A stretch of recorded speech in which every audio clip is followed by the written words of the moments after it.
آپ کی حصے لطافت کا تو جواب نہیں۔ کمرے سے ملحقہ باتھ روم میں بیسن سے لے کر سب چیزیں بڑے سلیقے سے سجی ہوئی تھی، جس کا مطلب یہی تھا کہ وہ واقعی ان لوگوں کے دلوں میں گھر کر چکا ہے۔ تھوڑی دیر بعد وہ ناشتے کی میز پر اکٹھے ناشتہ کر رہے تھے۔ اس ناشتے کے دوران ہی راجکمار نے انہیں اپنے گزشتہ ہفتے کی مصروفیات کی جعلی کہانی سناتے ہوئے بالآخر یہ خوشخبری ان تک پہنچا دی کہ وہ ₹1,00,000 سے زیادہ کا کیش حاصل کر چکا ہے، جس سے کاروبار شروع کیا جا سکتا ہے۔ اگلے 2-3 ماہ میں اسے کم از کم ₹5,00,000 اور مل جائے گا۔ اس خبر نے یہاں خاصے خوشگوار اثرات مرتب کیے تھے۔ لالا جی نے اسے بتایا کہ اس کی مرضی کے مطابق انہوں نے ایک چھوٹا سا پریس ٹھیکے پر لینے کی کارروائی بھی قریباً مکمل کر لی ہے، اور وہ اپنے اثر و رسوخ سے پولیس کی طرف سے پرنٹنگ کا آرڈر بھی حاصل کرنے میں کامیاب ہو جایا کریں گے، کیونکہ یہاں دلی کی پولیس میں یوں بھی ان کی خاصی آؤ بھگت کی جاتی تھی۔ میرے خیال سے اگر ہمیں اس طرح پولیس اور سیکیورٹی والوں کے پرنٹنگ آرڈر ملتے رہا کریں تو 1 سال میں ہم اپنے 2-3 پریس لگا لیں گے۔ میرا اس کام میں تجربہ ہے، میں نے اس کا ڈپلومہ لندن سے حاصل کیا تھا۔ اس نے نئی بڑھ ہانک دی، اور ان لوگوں نے اس کی گزشتہ باتوں کی طرح اس بات پر بھی آمنا و صدقنا کہہ دیا۔ آج چھٹی ہے اور 2 روز بعد پھر دیوالی کی چھٹی آ جائے گی۔ میرے خیال سے تم ان 3-4 دنوں میں گھوم پھر کر دلی کی سیر کر لو۔ موسم خوشگوار تھا۔ 3 بجے تک سدرشنا بھی واپس لوٹ آئی۔ وہ شاید اپنے آفس سے سیدھی اس طرف ہی آئی تھی۔ تھوڑی دیر بعد ہی اس کی ماروتی کار دلی کے پوش ایریا کی طرف بھاگی چلی جا رہی تھی۔ اسے اپنے ساتھ لیے وہ سیدھی یہاں کے بہترین ہوٹل اشوکا میں آ گئی۔ سلیم نے اس درمیان ایک بات خاص طور پر نوٹ کی تھی کہ سدرشنا مختلف ہیلے بہانوں سے اس کے جذبہ حب الوطنی کا امتحان لے رہی تھی۔ وہ بھارت سے متعلق اس کے خیالات جاننا چاہتی تھی، اور سلیم اس کا منشا جان کر خود کو بھارت ماتا کا سب سے بڑا پجاری ثابت کرنے پر تلا ہوا تھا۔ اس نے سدرشنا کو باور کروا دیا تھا کہ اتنی رنگین اور آرام دہ زندگی چھوڑ کر وہ بھارت میں آیا ہی اس لیے ہے کہ اسے بھارت سے بہت محبت ہے، اور وقت آنے پر وہ اس کے لیے اپنی جان بھی دے سکتا ہے۔ دونوں ادھر ادھر گپے ہانکتے اب ہوٹل سے باہر جا رہے تھے۔ اچانک ہی سدرشنا ٹھٹک کر اپنی جگہ رک گئی۔ دونوں ہال کے اس دروازے کی طرف جا رہے تھے جس سے انہیں باہر نکلنا تھا۔ اس دروازے سے ایک لمبا تڑنگا درمیانی عمر کا آدمی اندر داخل ہو رہا تھا۔ اس کی گھنی مونچھوں میں شاید ہی کوئی سیاہ بال دکھائی دے رہا تھا، لیکن اس کی شخصیت بہت باروب اور شاندار دکھائی دیتی تھی۔ جے ہند سر، اس سے نظریں ٹکراتے ہی سدرشنا نے فوجیوں کی طرح ایڑیاں جوڑتے ہوئے کہا، ہلو، کدھر آوارہ گردی ہو رہی ہے بھائی؟ نوارت اس سے بڑا بے تکلف دکھائی دیتا تھا۔ سر، یہ میرے فرینڈ ہے مسٹر راجکمار، اور آپ کرنل جوشی، میرے سر۔ اس نے دونوں کا تعارف کروایا۔ سلیم نے دونوں ہاتھ جوڑ کر اسے جے ہند کیا تھا، اور دوسرے ہی لمحے اسے سمجھ آ گئی کہ اس شخص کی شکل اسے کیوں جانی پہچانی لگ رہی تھی۔ ممکن ہے اس کا نام کرنل جوشی ہی ہو، لیکن اس کے ملک کی انٹیلیجنس کی فائلوں میں اس کا نام کرنل بھیم سین تھا۔ اس کے علاوہ بھی اس کے 2-3 نام تھے۔ وہ مختلف اوقات میں اپنے مختلف نام استعمال کرتا تھا، لیکن کرنل اس کے نام کا حصہ بنا رہتا تھا۔ کرنل جوشی اس کے ملک میں تخریب کاری کروانے والے را کے خصوصی سیل کا انچارج تھا۔ وہ پاکستان میں تباہی پھیلانے کے بڑے خطرناک منصوبے بنانے اور ان پر عمل کرنے کا ماہر خیال کیا جاتا تھا، اور را کے مقامی پاکستانی سیل کا انچارج تھا۔ ایک بات تو پایا ثبوت کو پہنچ چکی تھی کہ سدرشنا کا تعلق را سے ہے، اور اگر کرنل جوشی اس کا سر ہے تو پھر ضرور اس کا تعلق را کے خصوصی سیل سے ہے جو پاکستان سے معاملات کے متعلق ہے۔ کرنل جوشی ان بدبخت پاکستانی نوجوانوں کو جنہیں را اپنے جال میں پھانس کر غداری پر آمادہ کر لیا کرتی تھی تربیت دیا کرتا تھا۔ ہلو، کرنل جوشی نے اس پر سرسری سی نظر دوڑائی اور اوکے ینگ لیڈی کہہ کر سدرشنا کے گال کی چٹکی لی اور آگے بڑھ گیا۔ بھائی، بڑا زبردست سر ہے تمہارا، اس نے بے تکلفی سے سدرشنا سے کہا۔ راجکمار، کرنل جوشی بڑا گریٹ آدمی ہے، بہت بہادر اور شاندار۔ ارے اس کے کارنامے آپ کو سناؤں گی تو حیران رہ جاؤ گے۔ رات وہ دیر گئے گھر پہنچے، لیکن کسی کو ان کے دیر سے آنے پر کوئی اعتراض نہیں تھا۔ تھوڑی دیر بعد وہ لوگ اپنے اپنے کمرے میں آرام کرنے چلے گئے۔ صبح کی نیند کا اثر تھا یا پھر کرنل جوشی سے ملاقات اس کی وجہ تھی کہ وہ رات گئے دیر تک بستر پر کروٹیں بدلتا رہا۔ صبح ہو چکی تھی۔ تھوڑی دیر بستر پر کروٹیں بدلنے کے بعد اس نے باتھ روم کا رخ کیا اور تازہ دم ہونے کے بعد باہر آ گیا۔ گزشتہ روز کی طرح آج بھی اس نے مقامی روایات کے مطابق جانکی دیوی کے چرن چھوئے اور ڈرائنگ روم میں پہلے سے رکھے اخبار پر نظریں دوڑانے لگا۔ پہلے ہی صفحے کے ایک کونے میں اس نے سندھ میں کسی ٹرین میں بم دھماکے کی خبر پڑھ لی تھی جس نے اس کا خون کھولا دیا تھا۔ یہ شاید کرنل جوشی کا تازہ کارنامہ تھا۔ عین انہی لمحات میں لالا دوارکا داس نے اطلاعی گھنٹی بجا دی۔ سلیم نے اپنا چہرہ نارمل کرتے ہوئے دروازہ کھول دیا۔ ہاؤ ینگ مین، بھائی اگر تم اتنی جلدی اٹھ جانے کے عادی ہو تو ہمارے ساتھ سیر کے لیے چلا کرو، لالا دوارکا داس نے کہا۔ ضرور انکل، آپ مجھے کل سے ساتھ لے جایا کریں۔ اب وہاں سدرشنا بھی آ گئی تھی۔ لالا جی اخبار پر نظریں دوڑا رہے تھے، اچانک ہی وہ اپنی سپتری کی طرف متوجہ ہوئے۔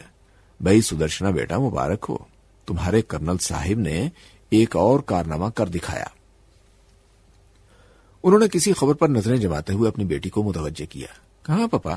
سدرشنا نے بے چینی سے پوچھا، اور اس کے سوال کے جواب میں لالا دوارکا داس نے اسی خبر کی تفصیلات پڑھنی شروع کر دی جس نے تھوڑی دیر پہلے اسے جذباتی کر دیا تھا۔ ایک مرتبہ پھر اس کا خون کھول اٹھا، لیکن بڑی ہمت سے اس نے خود کو نارمل کیے رکھا۔ ویل ڈن، یہ ہوئی نا بات۔ ارے میں نے تو پہلے کہا تھا کہ اپنے کرنل صاحب کا جواب نہیں۔ سدرشنا نے خوشی سے نعرہ بلند کیا تو سلیم کے بدن کو زوردار جھٹکا لگا۔ بھئی تمہارا کرنل ہے بڑا نار آدمی، ان سالے مسلوں کا دماغ یہی ٹھیک کرے گا۔ چلے ہیں کشمیر آزاد کروانے۔ بیٹا پہلے اپنے گھر کی خیر تو مناؤ، پھر لے لینا کشمیر بھی۔ اس کی بات پر باپ بیٹی دونوں نے قہقہہ بلند کیا۔ دل پر جبر کر کے سلیم بھی بے وقوفوں کی طرح مسکرا دیا۔ سلیم کی عجب حالت ہو رہی تھی۔ اس نے بمشکل خود کو نارمل رکھا ہوا تھا۔ ناشتہ بھی اس نے بددلی سے کیا، لیکن کیا مجال جو اس کی کسی حرکت سے بھی اس کا ایب نارمل ہونا ظاہر ہوا ہو۔ وہ ان کی ہر بات پر بادل نخواستہ ہی سے ہی ان کے ساتھ ہی ہنس رہا تھا۔ پہلے ذرا ٹیلی گراف آفس تک ڈراپ کرتی جانا، میں نے ایک اوورسیز کال کرنی ہے، اس نے کسی گیت کی دھن پر گنگناتی ہوئی سدرشنا سے کہا۔ کہاں کرنی ہے بیٹا؟ گھر پر فون ہے نا، لالا جی نے کہا۔ ارے چھوڑیے پپا، جب اپنے پاس ڈائریکٹ لائن ہے تو کیوں بل دیں، سدرشنا نے کہا، اور لالا جی مسکرا دیے۔ تھوڑی دیر بعد وہ اس کی ماروتی میں جا رہا تھا۔ سدرشنا اسے اپنے گھر سے قریباً 2-2.5 کلومیٹر دور ایک جدید پلازے میں لے آئی تھی، جہاں ایک پرائیویٹ کال آفس کے سامنے اس نے گاڑی روکی۔ یہ کال آفس ایک میڈیکل اسٹور میں بنایا گیا تھا۔ سدرشنا کی شکل پر نظر پڑتے ہی اسٹور میں موجود ایک درمیانی عمر کے سکھ کے ہونٹوں پر مسکراہٹ دوڑ گئی۔ ست سری اکال بہن جی، سردار نے دونوں ہاتھ باندھتے ہوئے بے شرمی سے دانت نکالے۔ سدرشنا نے جواب میں بڑی رونت سے کہا۔ اس وقت وہ واقعی را کی آفیسر دکھائی دے رہی تھی۔ اندر فون ہے نا، انٹرنیشنل لائن چاہیے، اس نے سردار کی طرف دیکھ کر کہا۔ یس میم، آئیے پدھاریے۔ اوکے، اندر جا کر بات کر لو، اطمینان سے بات کرنا، کہیں ٹائمنگ کے چکر میں نہ پڑ جانا، اس نے سلیم کے کندھے پر بے تکلفی سے ہاتھ مارتے ہوئے کہا۔ لیکن تمہارے بغیر فون کا کیا مزہ آئے گا، سلیم نے اس کی طرف دیکھ کر فلمی انداز میں کہا۔ اوہ تو یہ بات ہے، چلو بھائی، سردار جی جوس اندر ہی بھیج دینا، اس نے چھوٹے سے بغلی کمرے کی طرف جاتے ہوئے سردار سے کہا۔ تھوڑی دیر بعد سلیم اس کے سامنے انٹرنیشنل لائن پر لندن کا ایک نمبر ملا رہا تھا۔ اس نے دوسری طرف کسی پرکاش کو مخاطب کیا اور بے تکلفی سے باتیں کرنے لگا۔ بظاہر اس نے دلی میں اپنا ایڈریس اور فون نمبر لکھوایا تھا اور پیسوں سے متعلق بات کی تھی، لیکن سدرشنا کے فرشتوں کو بھی سمجھ نہ آ سکی کہ اس نے کرنل جوشی کی موجودگی کا میسج دوسری طرف پاس کر دیا تھا۔ 7-8 منٹ بعد اس نے فون بند کر دیا تھا۔ تم اب جاؤ، میں خود چلا جاؤں گا، سلیم نے کہا۔ تکلف بھی کرنے لگے حضور، سدرشنا نے اس کے انداز میں جواب دیا۔ نہیں سدرشنا، تمہاری ڈیوٹی کا تقاضا یہی ہے کہ تمہیں زیادہ ڈسٹرب نہ کیا جائے، پلیز مجھے بھی اکیلے گھوم پھر کر میلہ دیکھنے دو نا۔ تھوڑی دیر سڑکوں پر مٹر گشت کرنے کے بعد وہ گھر لوٹ آیا۔ دیوالی کی آمد تھی، دلی کو اس کے باسیوں نے دلہن کی طرح سجا دیا تھا۔ تھوڑی دیر کے بعد وہ لالا جی کے ساتھ تیار ہو کر وہ مشینیں دیکھنے جا رہا تھا جو انہوں نے کرائے پر لینے کا عزم ظاہر کیا تھا۔ پرنٹنگ کا تھوڑا بہت کام وہ سمجھتا تھا۔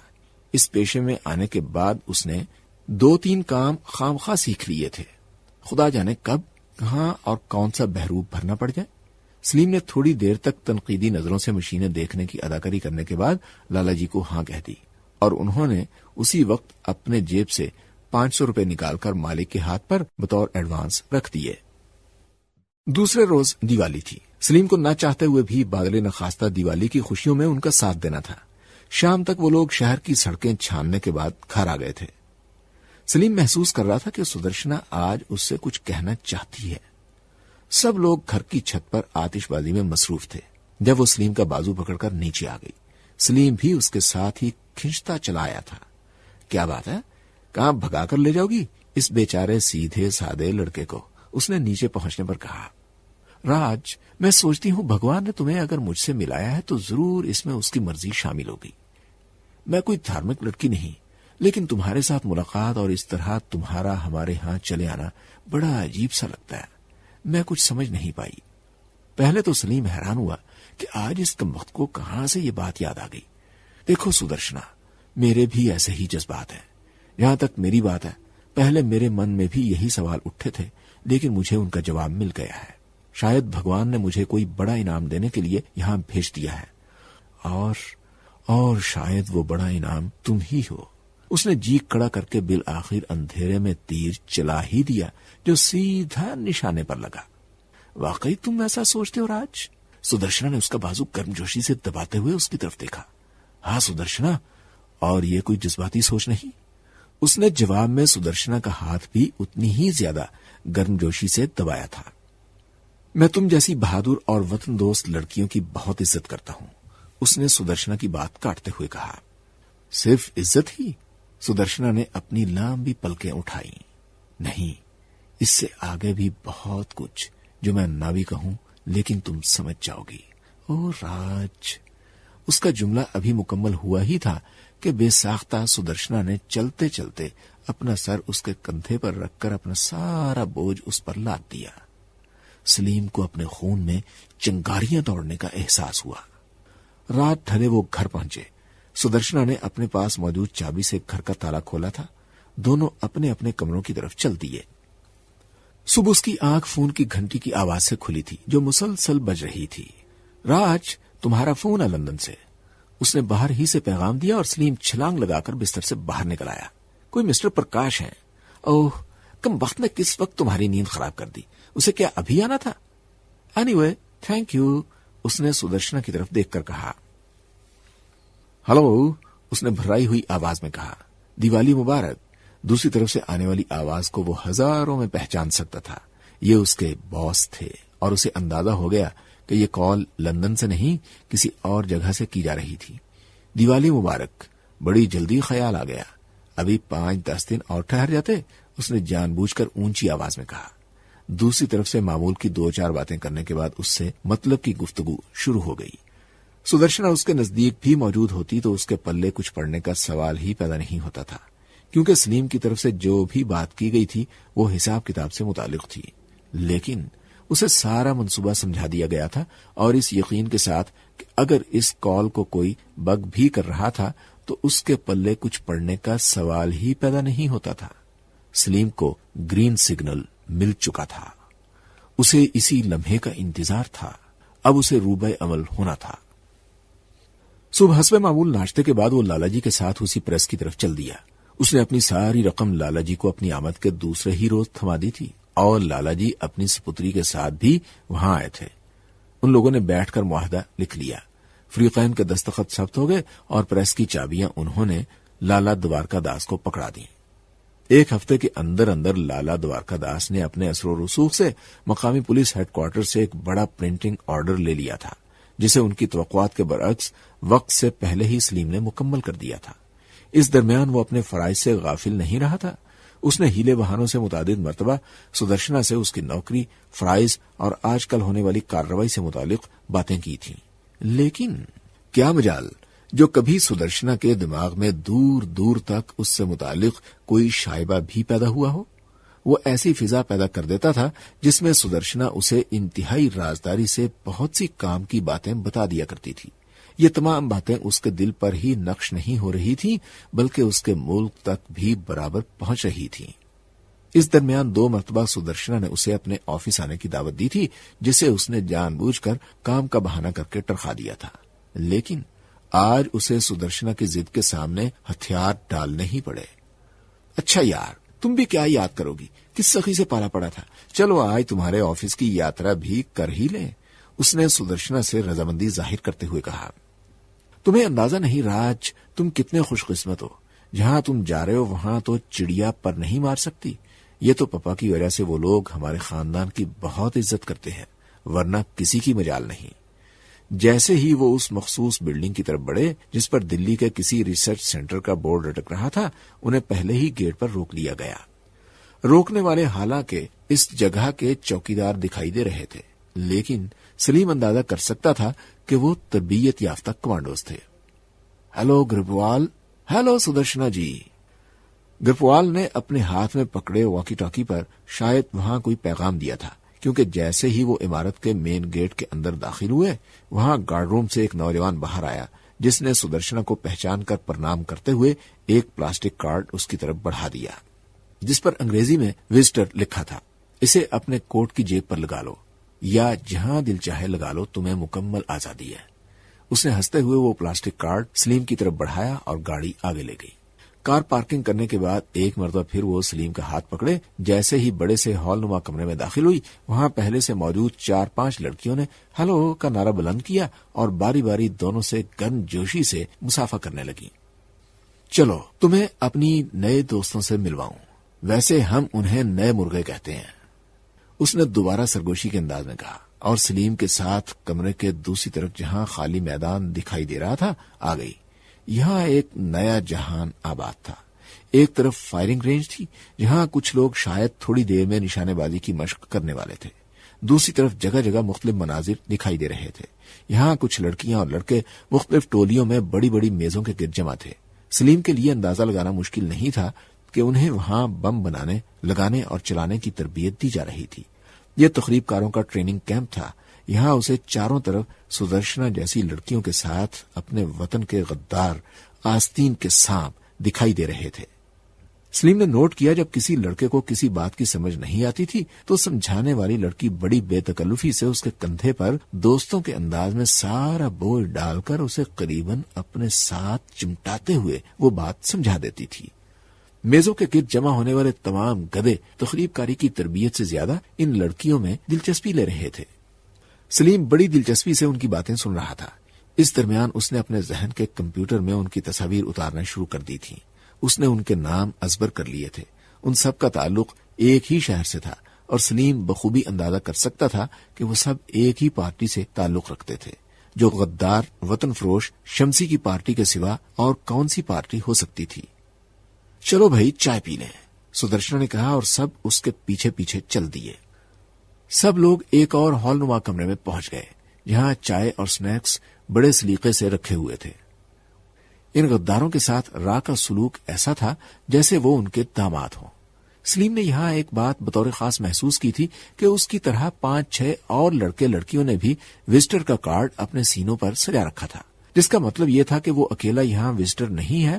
اور دوسری اہم بات یہ تھی کہ را کے اس تقریب کار تربیتی مرکز میں کسی کو بلا مقصد نہیں لایا جا سکتا تھا۔ عین ممکن تھا کہ وہ لوگ بھی سلیم کی طرح صرف شوق میں یہاں چلے آئے ہوں، لیکن اس کا دماغ یہ بات تسلیم نہیں کرتا تھا کہ محض یہ کچھ دیکھنے کے شوق میں ہی ان لوگوں کو یہاں لایا گیا ہو۔ ضرور ان کا را نے کوئی اور استعمال بھی سوچا ہوگا۔ اچانک ہی سامنے والا دروازہ کھلا اور اس مرتبہ جن شخصیات پہ اس کی نظر پڑی اسے دیکھ کر سلیم دم بخود ہی رہ گیا۔ یہ شمسی تھا جس کے ساتھ تقریباً 10 اور لوگ بھی تھے۔ ان میں سے بیشتر وہ چہرے تھے جن سے اخبارات کے ذریعے ایک پاکستانی ہونے کے ناطے سلیم کی شناسائی تھی۔ اس کے لیے زیادہ حیران کن بات یہ تھی کہ ان لوگوں میں 2 ایسے چہرے بھی موجود تھے جن کی اپنے ملک میں شناخت شمسی کے مخالفین کی حیثیت سے کی جاتی تھی۔ یہ لوگ وہاں ایک دوسرے کے خلاف اخبارات میں بیانات جاری کرتے رہتے تھے۔ سلیم کو اچھی طرح یاد تھا کہ اس نے اپنی آمد سے چند روز پہلے ہی جس عشرت بیگ کا بیان شمسی کے خلاف پڑھا تھا وہ شمسی کے ہاتھوں میں ہاتھ دیے اندر داخل ہوا تھا۔ خدایا میرے وطن کو ان موذیوں سے بچانا، اس نے دل ہی دل میں دعا کی۔ ان لوگوں کی آمد کرنل جوشی اور اس کے 2 ماتحتوں کے ساتھ ہوئی تھی۔ ان کی شکل پر نظر پڑتے ہی یہاں موجود سب لوگوں نے تالیاں بجانا شروع کر دی تھی۔ شمسی نے پیشہ ور بندروں کی طرح ہاتھ ہلا ہلا کر ان کا شکریہ ادا کیا تھا۔ پھر اس نے اپنی جگہ کھڑے کھڑے تقریر شروع کر دی۔ شمسی وہاں موجود نوجوانوں کو مستقبل کے سنہرے خواب دکھلاتے ہوئے بندروں کی طرح اچھل اچھل کر کہہ رہا تھا کہ اگر وہ اس طرح مستقل مزاجی سے اپنے کام میں لگے رہے تو وہ دن جلد ہی آنے والا ہے جب وہ ساحل سمندر کے کنارے ایک ایسے آزاد ملک کے باشندے ہوں گے جہاں کا ہر شہری شہزادوں والی زندگی بسر کرے گا۔ اس نے مستقبل کی ایسی شاندار تصویر کھینچی تھی جسے سن کر خواہشات کے ہر غلام کے منہ میں پانی آ جاتا تھا۔ ایک مرتبہ پھر زوردار تالیاں بجنے لگیں۔ اب کرنل جوشی زہر اگل رہا تھا۔ اس نے شمسی سے 2 ہاتھ آگے بڑھ کر بات کی تھی اور ان لوگوں کو یقین دلایا تھا کہ وقت آنے پر وہ بھارتی فوج کو اپنے شانہ بشانہ پائیں گے اور اب بھی بھارت کے دروازے ان کے لیے ہر وقت کھلے ہیں۔ اس نے یہاں موجود نوجوانوں سے کہا تھا کہ وہ اپنے زیادہ سے زیادہ ساتھیوں کو بھارت میں لائیں تاکہ انہیں تربیت دے کر صف آراغ کیا جا سکے۔ کرنل جوشی اور اس کے دونوں ماتحت بھی یہی موجود تھے جب اس نے ایک لمبے تڑنگے سیافام کو سیدھا اپنی طرف آتے دیکھا۔ ہائے سدرشنا، اس نے اچانک ہی سدرشنا کے سرہانے پہنچ کر کہا۔ ہلو، سدرشنا نے اس کی طرف ایک نظر دیکھ کر کہا اور سلیم نے اس کے لہجے سے اندازہ کر لیا کہ وہ اس شخص سے شدید نفرت کرتی ہے۔ Hello, I am captain Sharma, اس نے سلیم کی طرف ہاتھ بڑھایا۔ Hello, I am Raj Kumar, Salim نے بھی قدرے بے رخی سے ہاتھ ملایا۔ بڑی خوشی ہوئی آپ سے مل کر۔ سدرشنا جی ہماری پرانی دوست ہیں، یہ میرے منگیتر ہیں۔ اچانک ہی سدرشنا نے پھاڑ کھانے والے لہجے میں اس کی بات کاٹتے ہوئے کہا۔ اچھا مذاق کر لیتی ہے بھائی، کیپٹن شرما نے قہقہا لگایا۔ اس سے پہلے کہ وہ دوسری کوئی بات کہے سدرشنا سلیم کا ہاتھ پکڑ کر تیزی سے دوسری طرف چلی گئی۔ سدرشنا نے اس طرح جارحانہ انداز میں اس کو منگیتر کی حیثیت سے متعارف کروایا تھا کہ وہ چند لمحوں کے لیے گڑبڑا کر ہی رہ گیا۔ گرفت طارق اسماعیل ساگر۔ اس کے ساتھ ہی کیسٹ نمبر 2 اپنے اختتام کو پہنچی۔ بقیہ ناول سننے کے لیے کیسٹ نمبر 3 لگا لیجیے۔ اگر بولتی کتابوں کے بارے میں ہم سے رابطہ کرنا چاہیں تو ٹیلی فون نمبر 22533803 یا پیو باکس نمبر 1652 اسلام آباد پر سائمہ عمار سے رابطہ کریں۔ شکریہ۔